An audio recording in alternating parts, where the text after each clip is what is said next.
핵심 65번입니다. 자, 흡출관하고요. 조속기에 대한 얘기가 나와 있네요. 자, 흡출관이다라고 하는 게 이런 걸 의미하죠. 잠깐 볼까요? 예를 들어서요. 여기에 뭐가 있다고요? 댐이 있다라고 보는 겁니다. 댐이요. 댐이 있으면 댐 안에 물이 있겠죠. 그걸 Q다라고 얘기하고요. 우리는 유량 그랬어요. 단위는 메다 삼승포 세크를 씁니다. 자, 그러면 여기에 수문이 있겠죠. 그걸 제수문 뭘 제어한다고 그랬어요? 유량을 조정한다. 유량을 조절한다. 이렇게 표현했던 겁니다. 자, 그러면 여기서 나와 가지고요. 이제 이렇게 압력수로가 있죠. 이걸 압력수로다. 그래서 압력수로. 이 압력수로는 침사지도 있죠. 침사지. 침사지다라고 하는 건 물속에 들어가 있는 여러 가지 부유물이나 모래, 흙 같은 걸 가라앉히는 그런 역할을 하죠. 그래서 얘 끝에 오게 되면 여기에 조합수조가 하나 있죠. 조합수조다라고 얘기를 했어요. 이 조합수조는 수격작용을 완화한다 그랬죠. 수격작용을 완화시킨다. 완화. 수압관을 보호한다 그랬잖아요. 수압관을 보호한다. 이런 역할을 하고 있다라고 얘기했죠. 자, 그리고 나서요. 여기서 나오면 이렇게 해서 이제 압력수로로 연결되겠죠. 이걸 압력수로다라고 얘기를 합니다. 압력을 실어주는 관이다라고 보면 되고요. 수압관이라죠. 수압관. 압력수로가 아니고 수압관이요. 수압관. 자, 수압관이다라고 얘기를 해야 되겠죠. 이렇게. 얘를 수압관 이렇게 얘기합니다. 자, 수압관 끝에는 노즐이 매달려 있죠. 노즐. 노즐이 있고요. 물을 분사시켜서 여기에 수차가 있잖아요. 그죠? 이 수차 뒤에 그죠? 뭐가 있습니까? 제너레이터, 발전기가 있어서 이렇게 연동돼 있겠죠. 자, 이렇게 해서 출력을 내게 될 겁니다. 그래서 우리가 기본적으로 좀 알아둘 거는 수력발전소 출력 PG는 9.8에다가 Q에다가 H에다가 2타, 단위는 킬로와트죠.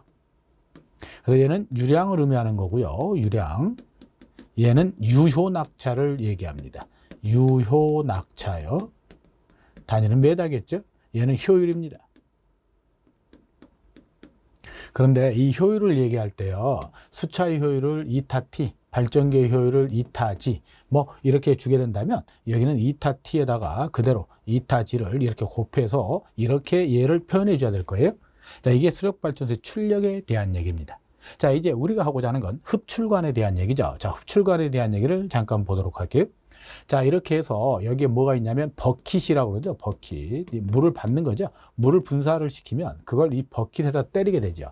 얘가 그 충돌에 의해서 에너지를 얻게 돼서 수차가 회전을 하게 된다라고 하는 겁니다. 자, 이게 회전이 되고 나면 그죠? 발전이 끝나거나 물이 있겠죠. 그 물을 그죠? 우리는 방수로라고 그러죠. 방수로 또는 방수구 얘를 통해서 어떻게 해요? 그죠? 방수로를 통해서 물 아래로 흘려보내야 되겠죠? 자, 이렇게 흘려보내는데 여기다가 뭘 갖다 놨다는 거예요? 이 사이에다 흡출관을 갖다 뒀다라고 하는 거죠. 흡출관. 이걸 흡출관 그러는데 얘는 어떨 때 쓰는 겁니까? 그렇죠. 만약에 여기 보자고요. 방금 전에 수력발전소 PG다라고 하는 출력을 계산할 때요. 9.8에다가 Q에다가 H에다 2타 다니는 킬로와트라고 얘기했잖아요. 그런데 이 물의 양은 어느 정도 결정이 되어 있겠죠. 이 낙차도 결정이 되어 있습니다.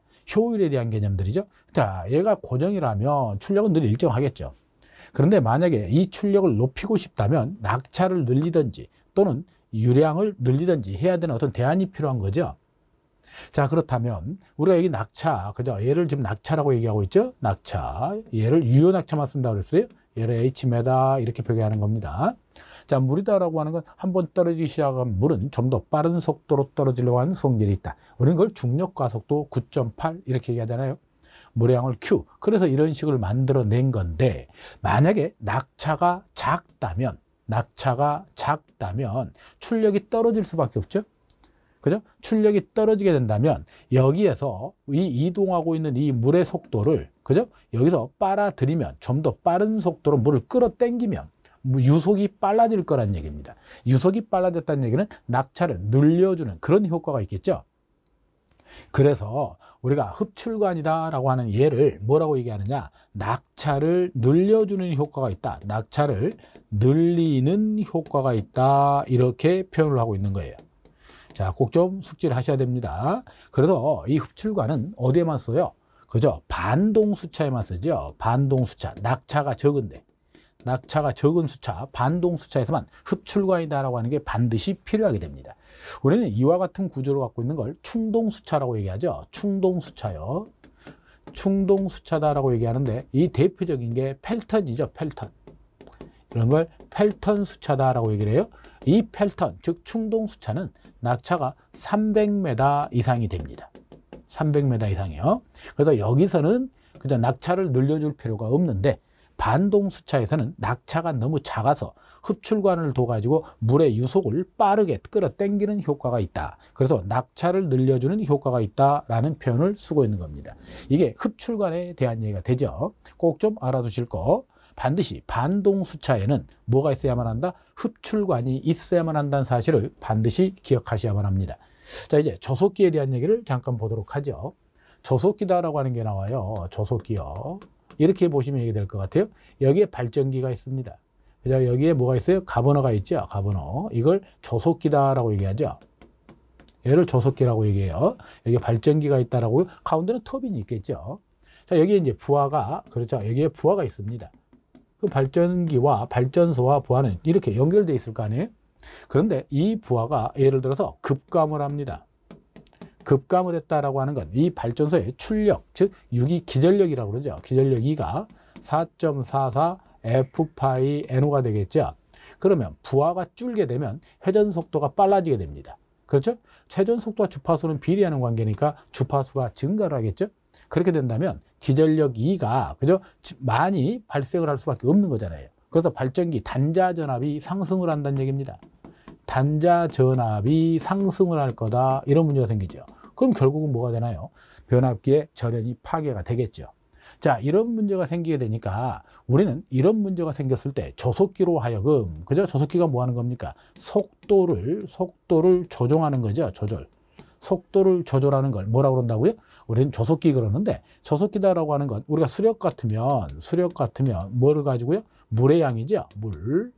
화력이다라고 얘기를 한다면 뭐의 양을 가지고요? 전기죠. 전기. 이 양을 조속기로 하여금 컨트롤하게 하겠다라고 하는 거예요. 얘가 컨트롤을 해서 속도를 떨어뜨려 버리면 물의 양을 낮추거나 전기양을 낮추게 되면, 그죠? 회전수가 줄겠죠. 회전수가 줄면 발전기 단자 전압이 떨어질 거다라는 얘기를 하는 겁니다. 그런 역할을 하고 있는 걸 우리는 조속기라고 얘기를 하죠. 자, 그래서 이 조속기에서 그죠? 사용하고 있는 것들이 나오게 되는데 잠깐 보자고요. 조속기요. 스피더다라고 얘기를 합니다. 스피더다라고 하는 건 회전 속도의 변화를 검출하는 부분. 굳이 여러분들이 이런 상황을 알 필요는 없어요. 자, 스피더. 그 다음에 배압 밸브다라고 하는 게 있죠. 배압 밸브요. 얘 같은 경우는 압유를 적당한 방향으로 전환한다. 서브 모터다라고 하는 건 그죠? 수구 궤도를 바꾸어주는 역할을 한다. 복원기구다라고 하는 건 난조를 방지하는 그런 역할을 한다. 그래서 이걸 굳이 그죠? 용도까지 알 필요는 없고요. 우리 이 정도 시험에는 평, 배, 서, 복 해서 4가지 절차를 거친다. 조속기의 동작 순서다라고 보시면 됩니다. 이건 간혹 한 번씩 나오죠. 이걸 평속기라고 그래요. 평속기. 얘를 배압 밸브다라고 얘기합니다. 배압 밸브요. 그 다음에 서브 모터라고 그러죠. 서브 모터. 얘를 복원기구다라고 해요. 복원기구.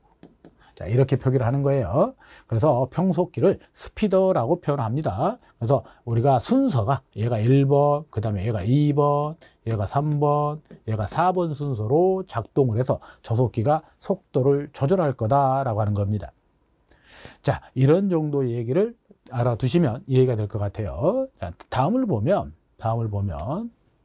자, 이 조속기의 속도 조정률하고요, 속도 변동률, 최대 회전 속도와 모바시 회전수 이런 게 나와 있는데요. 얘들은 우리 시험하고는 크게 관여하지 않는 것 같아요. 여기까지는 나오지 않는 것 같아서 여러분들 한 번쯤 보는 걸로만 만족을 하셔도 문제가 안 될 것 같아요.